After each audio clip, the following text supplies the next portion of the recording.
kami sangat berharap ada perhatian dari pemerintah yang terkait, terutama untuk permasalahan tanggul yang jebol ini. Karena dampaknya itu tidak hanya berdampak kepada satu desa di sini, tetapi juga beberapa desa tetangga yang lain. Nah, ini yang sebenarnya yang sangat diharapkan, tanggul ini diperbaiki sehingga masyarakat di sini bisa merasa aman kembali.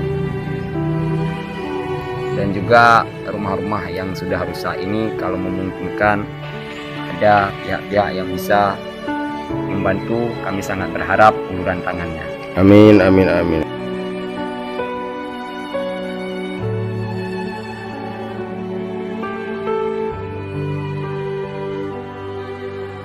Musibah yang terjadi di Desa Masjid, Kecamatan Samtali Rarun, jebol tanggul sungai yang terjadi pada tanggal 5 jam 8 malam, yang sudah terjadi pada hari ini. Kita lihat ada 20 meter tanggul yang jebol pada saat ini.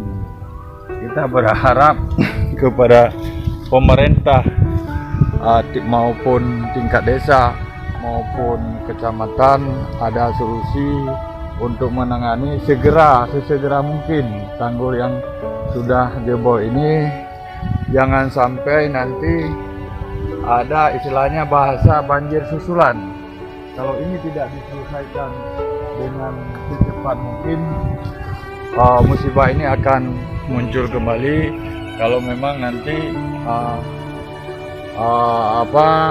air sungai akan naik lagi merambas ke kampungan warga. Kita sangat berharap kepada pemerintah daerah akan segera, baik di tingkat bupati maupun DPR, segera turun melihat langsung musibah ini yang kami rasakan, yang berimbas. Ini adalah masa panen di persawahan hingga ke Kecamatan Tanah Pasir, maupun di Kecamatan Samtali Rarun sebagian. Memang banjir di musibah jebol tanggul di tempat kami tidak berlangsung lama, hanya berlangsung 2 hari. Mungkin yang terjadi imbas banjir yang agak lama adalah air bersumber dari Kerung Luk Sukun maupun Batang Kuli yang sampai saat ini masih dilanda banjir. Kira-kira Pak, sudah berapa desa atau sudah berapa kampung yang terjadi efek dari banjir ini atau musibah banjir ini? Di Kecamatan Samtali Rarun ada 4 desa yang berimbas, yang apalagi di masa panen seperti ini. Kemudian disusul dengan Tanah Pasir, hampir sebagian wilayah Tanah Pasir berimbas banjir daripada banjir jebol tanggul di Desa Masjid, Kecamatan Samtali Rarun. Oke, terima kasih Pak atas informasinya. Ya, Assalamualaikum. sama-sama.